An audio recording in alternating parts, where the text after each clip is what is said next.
हर पल आपके साथ। नमस्कार, हर्पल न्यूज देख रहे हैं आप और मैं हूं आपके साथ तनु बालियान। आप सभी को गणतंत्र दिवस की हार्दिक शुभकामनाएं। तो चलिए रुक करते हैं कुछ अहम खबरों का, लेकिन उससे पहले एक नजर अब तक की सुर्खियों पर। राजपथ पर परेड का समापन, पीएम मोदी ने राजपथ पर निकलकर लोगों का अभिवादन किया स्वीकार। आसमान में दिखा रुद्र फॉर्मेशन का कॉकपिट दृश्य, फॉर्मेशन में 2 ध्रुव हेलीकॉप्टर और 2 ALH रुद्र हेलीकॉप्टर ने लिया भाग। अटारी वाघा बॉर्डर पर गणतंत्र दिवस का जश्न, BSF पाक रेंजर्स के अफसरों ने एक दूसरे को दी मिठाई।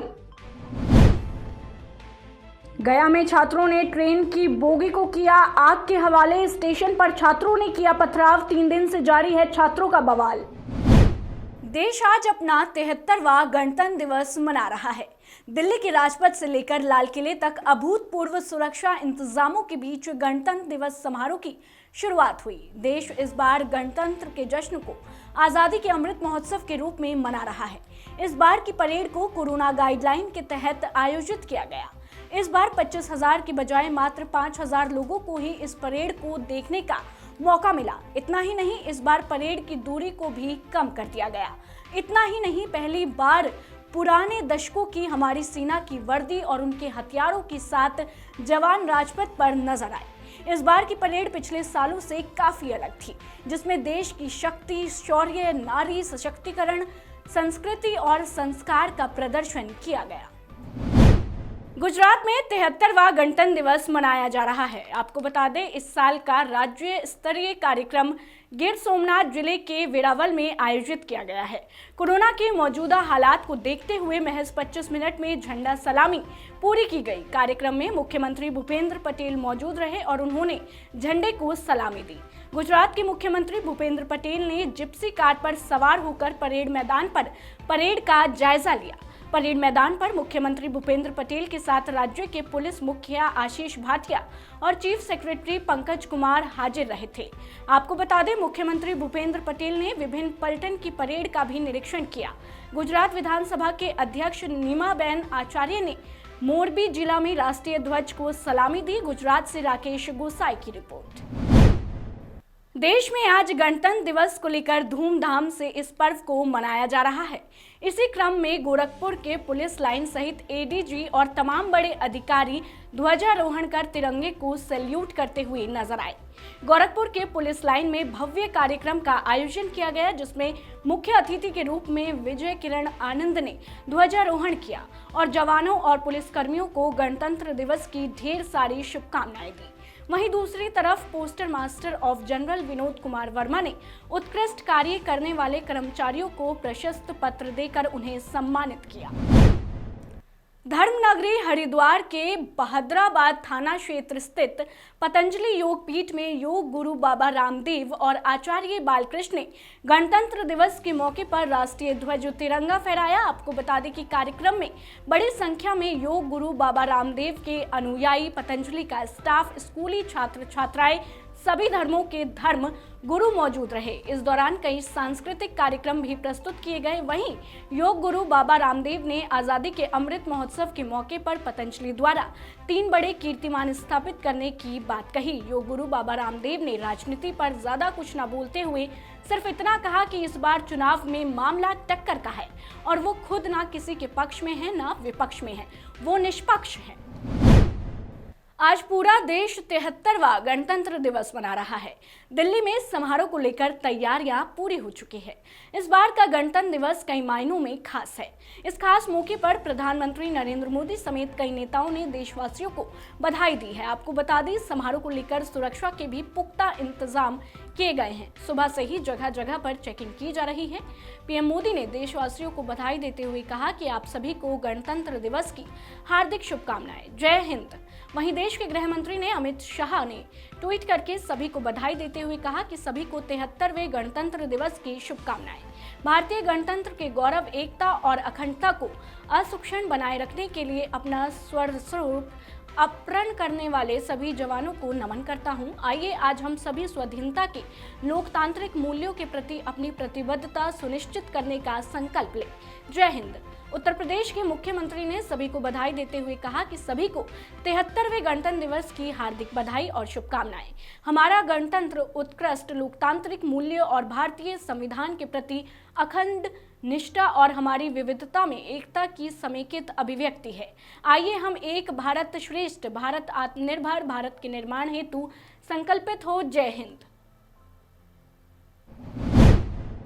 पूरे देश के लिए गणतंत्र दिवस खास है। इस खास मौके पर हर साल पर एक से बढ़कर एक कार्यक्रमों पेश किए जाते हैं। इस बार पहली बार 26 जनवरी के मौके पर परेड में नागर विमानन मंत्रालय की झांकी, क्षेत्रीय हवाई संपर्क योजना उड़ान और देश भर में इसके प्रभाव को प्रदर्शित कर रही है। केंद्रीय मंत्री ज्योतिरादित्य सिंधिया ने कहा है कि ये हम सब के लिए गौरव का विषय है कि इतिहास में पहली बार नागर विमानन मंत्रालय को अपनी क्षमता, शक्ति, अपने हुनर को गणतंत्र दिवस की परेड में झांकी के तौर पर प्रदर्शित करने का मौका मिला है। संस्कृति मंत्रालय और रक्षा मंत्रालय के सहयोग से राष्ट्रीय आधुनिक कला संग्रहालय ने इसे तैयार किया है। तस्वीरों में उन नायकों की वीरता और संघर्ष की कहानी उकरेगी जो अब तक इतिहास में गुमनाम रहे हैं।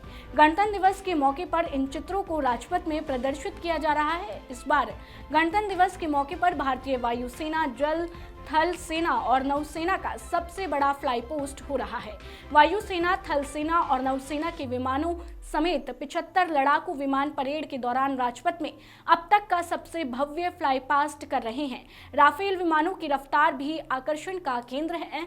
आजादी के अमृत महोत्सव के मौके पर 17 जगुआर लड़ाकू विमान 75 के आकार में राजपथ के ऊपर आसमान में उड़ान भर रहे हैं। आज दिल्ली के चारों रेलवे स्टेशनों नई दिल्ली, पुरानी दिल्ली, सराय रोहिल्ला और हजरत निजामुद्दीन की रेल सेवाएं बाधित रहेगी। इन स्टेशनों से परिचालित होने वाली कई ट्रेनों के रूट बदल कर तो कई ट्रेनों को रास्तों में रोक कर चलाया जाएगा। इसके तहत राजपथ पर विजय चौक से इंडिया गेट तक कल शाम 6 बजे से 26 जनवरी परेड खत्म होने तक यातायात की अनुमति नहीं है। इस तरह आज सुबह 4 बजे से तिलक मार्ग, बहादुर शाह जफर मार्ग और सुभाष मार्ग पर दोनों दिशाओं में यातायात की अनुमति नहीं है। राजपथ पर आयोजित होने वाले गणतंत्र दिवस समारोह की सुरक्षा को ध्यान में रखकर मेट्रो की सेवा में बदलाव किया गया है। राजपथ के नजदीक पड़ने वाले 4 मेट्रो स्टेशन दोपहर तक बंद रहेंगे। साथ ही सभी मेट्रो स्टेशन पर कल सुबह 6 बजे से आज दोपहर 2 बजे तक मेट्रो स्टेशनों की पार्किंग बंद रहेगी। दिल्ली मेट्रो रेल निगम से मिली जानकारी के अनुसार केंद्रीय सचिवालय, उद्योग भवन मेट्रो स्टेशन आज दोपहर 12 बजे तक बंद रहेंगे। यात्रियों को ना तो प्रवेश करने की अनुमति होगी और ना बाहर जाने की। इस दौरान केंद्रीय सचिवालय मेट्रो स्टेशन का इस्तेमाल सिर्फ येलो लाइन और वायलेट लाइन के यात्रियों के इंटरचेंज के लिए किया जा सकेगा। वहीं पटेल चौक और लोक कल्याण मार्ग मेट्रो स्टेशन सुबह 8:45 बजे से दोपहर 12 बजे तक बंद रहेंगे। आतंकी हमले के गंभीर इनपुट को देखते हुए गणतंत्र दिवस समारोह की सुरक्षा के कड़े इंतजाम किए गए हैं। नए दिल्ली एरिया मंगलवार रात से ही छावनी में तब्दील हो गया। दिल्ली पुलिस, एएसजी और पैरामिलिट्री फोर्स ने नई दिल्ली जिले की सुरक्षा का जिम्मा संभाल लिया है। चप्पे चप्पे पर पुलिस और पैरामिलिट्री फोर्स को तैनात कर दिया गया है। नई दिल्ली एरिया को अभेद किले के रूप में तब्दील कर दिया गया है। जमीन से आसमान तक सुरक्षा व्यवस्था के कड़े बंदोबस्त किए गए हैं। राजपथ पर 500 सीसीटीवी कैमरों के अलावा राजपथ से जुड़े मार्गों पर 100 से ज्यादा सीसीटीवी कैमरे लगाए गए हैं। इन कैमरों के कई जगह कंट्रोल रूम बनाए गए हैं। इनमें भारी संख्या में पुलिसकर्मी 24 घंटे नजर रख रहे हैं। आपको बता दें, सोमवार रात 12 बजे से दिल्ली की सभी सीमाएं सील कर दी गई हैं। बॉर्डरों पर दिल्ली पुलिस और पड़ोसी राज्यों की पुलिस ने संयुक्त रूप से चेकिंग शुरू कर दी है। दिल्ली की सर्दी लगातार राजधानी में कपकपी के दौर के बीच नया रिकॉर्ड बना रही है। इस कड़ी में मंगलवार को दिन भर बादल और कोहरा छाए रहने की वजह से अधिकतम तापमान सामान्य से 10 डिग्री सेल्सियस लुढ़क कर 12.1 डिग्री सेल्सियस दर्ज किया गया, जो कि बीते 9 सालों में अब तक का सबसे कम अधिकतम तापमान है। इससे पहले 3 जनवरी 2013 को 9.8 डिग्री सेल्सियस अधिकतम तापमान पारा दर्ज किया गया था। मौसम विभाग ने आज के लिए येलो अलर्ट जारी किया है। इसी बीच मौसम विभाग ने अगले 24 घंटे के लिए येलो अलर्ट जारी करते हुए कड़ाके की सर्दी पड़ने की संभावना जताई है। मौसम विभाग के मुताबिक दिन का पारा अधिक लुढ़कने से दिल्ली के सभी मानक केंद्रों में गंभीर स्तर की ठंड दर्ज की गई है। देश आज अपना 73वां गणतंत्र दिवस मना रहा है। खास दिन के लिए दिल्ली पुलिस की ओर से जारी दिशा निर्देशों में कहा गया है कि गणतंत्र दिवस परेड में शामिल होने वालों को पूरी तरह से टीका लगा होना चाहिए, जबकि 15 साल से कम उम्र के बच्चों को समारोह में शामिल होने की अनुमति नहीं दी जाएगी। समारोह में शामिल मेहमानों को टीकाकरण का प्रमाण अपने पास रखना होगा और सभी कोविड प्रोटोकॉल जैसे कि फेस मास्क पहनना और सामाजिक दूरी बनाए रखना आदि का पालन करना है। गणतंत्र दिवस परेड में कम से कम 21 झांकियां शामिल हैं, जिसमें 12 राज्यों और 9 मंत्रालय या सरकारी विभागों की झांकियां हैं। हरियाणा के टोहाना में 3 अज्ञात मोटरसाइकिल सवार बदमाशों ने एक बूढ़े व्यक्ति को नशीला पदार्थ खिलाकर उसे बेहोश कर दिया, जिसके बाद उस व्यक्ति के हाथ से 2 सोने की अंगूठी और 3000 नगद छीन तीनों बदमाश फरार हो गए। पुलिस ने मौके पर पहुंचकर स्थिति का जायजा लिया और बूढ़े व्यक्ति की शिकायत के आधार पर अज्ञात लुटेरों के खिलाफ मामला दर्ज कर जांच शुरू कर दी है। पुलिस आसपास में लगे सीसीटीवी कैमरे खंगालने का प्रयास कर रही है।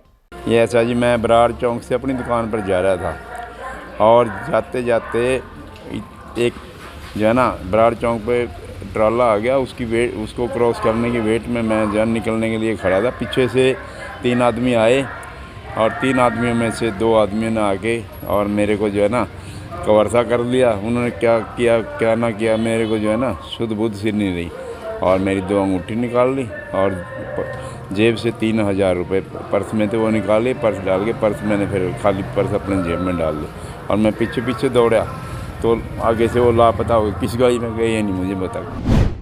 यूपी पुलिस को एक बड़ी कामयाबी मिली है। उत्तर प्रदेश के बलिया के सिकंदरपुर थाना क्षेत्र से पुलिस ने एक नाबालिग अपहृत बच्चे को 72 घंटे के अंदर मऊ जनपद से बचाया गया। इसके साथ ही पुलिस ने 3 महिलाओं सहित 5 अपहरणकर्ता को भी गिरफ्तार किया है। पुलिस की माने तो अपहरणकर्ताओं ने 25 लाख की फिरौती मांग की थी।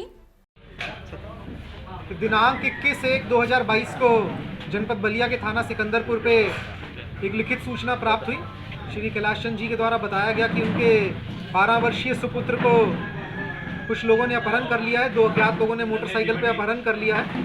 सूचना मिलते ही तत्काल मामले की गंभीरता को देखते हुए इसमें 5 टीमों का गठन किया गया और जनपद बलिया और आस पड़ोस के जो भी जनपद थे उत्तर प्रदेश और बिहार राज्य में, उन सबके पुलिस से बात करके जो भी ऐसे लोग हों जिन पर शक किया जा सकता हो, उन प्रोफाइल्स को चिन्हित करके उन पे काम करना शुरू किया। क्योंकि केस पूरा ब्लाइंड था, किसी भी तरह की कोई सूचना नहीं थी। इस करके अज्ञात लोगों के खिलाफ कार्रवाई हमारी शुरू हुई। इसी क्रम में इनके पिताजी को दिनांक 22 को एक फ़ोन कॉल के माध्यम से 25 लाख रुपए की फिरौती मांगी गई और पुलिस के द्वारा लगातार जो काम करते गए उसके संबंध में 300 के करीब हमने प्रोफाइल्स को छांटा था जिन पे हमारा काम चल रहा था। और 3 दिन के इस ऑपरेशन में जिसमें हमारी टीम 5 टीमें लगी थी और मैं बताना चाहूँगा कि 5 टीमें 3 दिन में मिलाकर के कुल 8 से 10 घंटे ही सो पाई थी। गोरखपुर में हैरान कर देने वाला मामला सामने आया है। यहाँ के जंगहा इलाके में 18 दिनों से लापता 2 किशोरों की बेरहमी से हत्या कर दी गई। मंगलवार को दोनों की लाश मिलने से इलाके में हड़कंप मच गया। पुलिस ने दोनों के शव को गड्ढे से निकलवाया और पोस्टमार्टम के लिए भेज दिया। जानकारी के मुताबिक दोनों 10वीं और 11वीं के छात्र थे। सर, मेरे ग्राम सभा में 12 से 14 दिन पहले 2 बच्चे लापता हुए थे। दोनों गार्जियन मेरे पास आए कि हमारे बच्चे गायब हैं। हमने कहा कि आप रिश्तेदारी में पता करिए बच्चे कहाँ हैं। पता किए, पता नहीं चला। हमसे भी कई बार लोग कहे और उसके बाद हमने एक एप्लीकेशन लिखा और अपने हल्के के सिपाही को दिया। हम कहा सर ऐसी हमारे ग्राम सभा में बात है और आज दोनों लाश एक गड्ढे में खोदकर तोपा गया था और दोनों लाश आज बरामद हुई है। राजस्थान में कोरोना के नए वेरिएंट ओमिक्रॉन से भले ही केस तेजी से बढ़ रहे हों, लेकिन ये ज्यादा घातक नहीं है।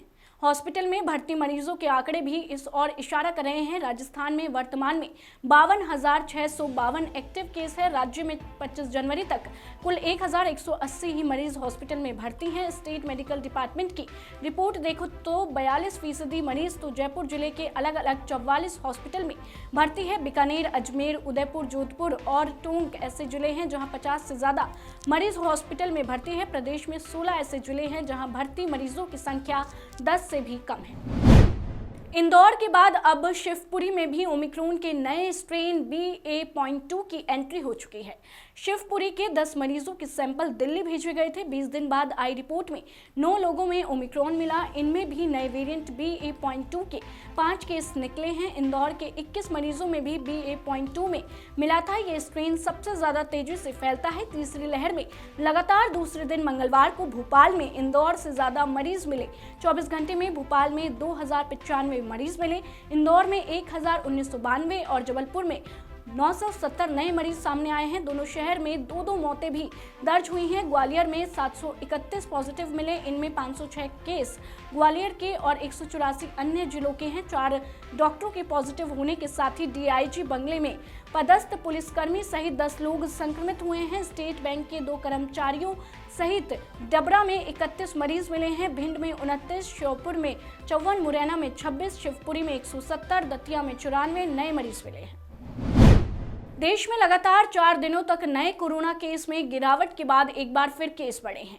मंगलवार को 2,83,499 मामले सामने आए हैं।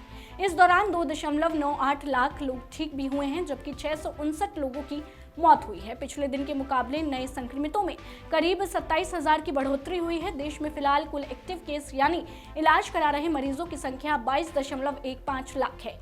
वहीं कुल केस 4 करोड़ के पार पहुंच गए हैं। बता दें, सोमवार को देश में 2,55,894 नए कोरोना संक्रमित मिले थे। इस दौरान 2.67 लाख लोग ठीक भी हुए, जबकि 614 लोगों की मौत हुई थी। वहीं रविवार को देश में 3,06,074 नए कोरोना संक्रमित मिले हैं।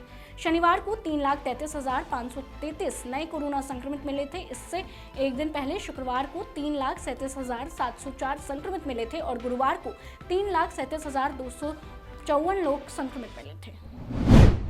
देश भर में जहां गणतंत्र दिवस को मनाने को लेकर तैयारियां की गई, तो वहीं राजधानी लखनऊ में भी इसको लेकर तैयारी की गई है। हालांकि स्कूल बंद है, फिर भी बड़े ही नहीं बच्चे भी इस दिन को लेकर उत्साहित रहते हैं।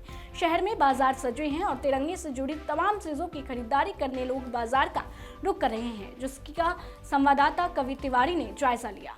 गणतंत्र दिवस को लेकर के पूरे देश में काफ़ी उत्साह देखने को मिल रहा है। यहाँ लखनऊ की भी बाज़ारों में इस तरह की भीड़ें आपको देखने को मिल जाएंगी। गणतंत्र दिवस को लेकर के किस तरह की तैयारी चल रही है, आइए हम लोगों से बात करते हैं।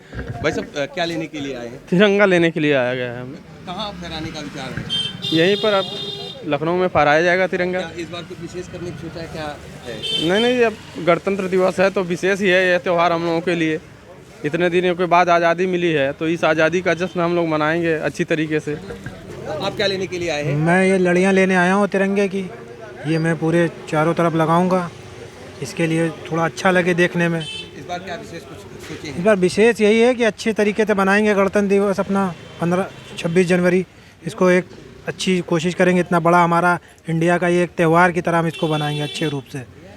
एक बात तो तय हुई कि लोगों के अंदर तो काफ़ी उत्साह दिख रहा है इस त्यौहार को मनाने के लिए। इसको त्यौहार के रूप में, गणतंत्र दिवस ना हो गया है, हमारे यहाँ त्यौहार के रूप में इसको मनाया जा रहा है। आइए दुकानदार से बात करते हैं कि किस तरह से उनकी क्या तैयारी और किस तरह से लोग उनके पास में आ रहे हैं। तिरंगे का सामान लेने के लिए लगा हुआ है आना जाना, और बैलून है, लड़ी है झालर वाली, और बैच है, ये सब अपने लगाते हैं।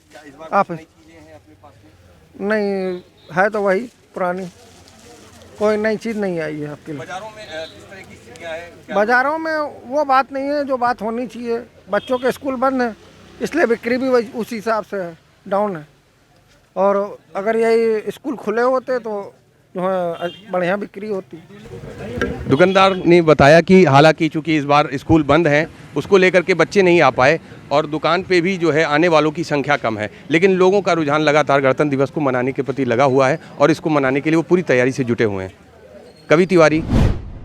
रूस और यूक्रेन के बीच चल रहे टसल से तनाव बढ़ता जा रहा है। यूक्रेन की सीमा पर युद्ध के लिए ट्रेंड रूसी सैनिकों ने अभ्यास शुरू कर दिया है और इसे देखते हुए यूक्रेन के हिमायती अमेरिका ने रूस को कड़े प्रतिबंधों की चेतावनी दे दी है। आपको बता दें कि अमेरिकी राष्ट्रपति जो बाइडेन ने रूस को चेतावनी देते हुए कहा कि उन्हें भारी परिणाम भुगतने पड़ेंगे और यहां तक कहा कि पूरी दुनिया को बदल देंगे। बाइडेन ने कहा कि वो पुतिन पर सीधे प्रतिबंध लगाने पर विचार करेंगे। उन्होंने वॉशिंगटन में पत्रकारों के सवाल पर सीधे कहा कि हाँ, मैं देख लूंगा। फिलहाल के लिए खबरों में बस इतना ही। देश दुनिया की तमाम खबरों को जानने के लिए आप जुड़े रहिए हमारे साथ और देखते रहिए हर्पल न्यूज़।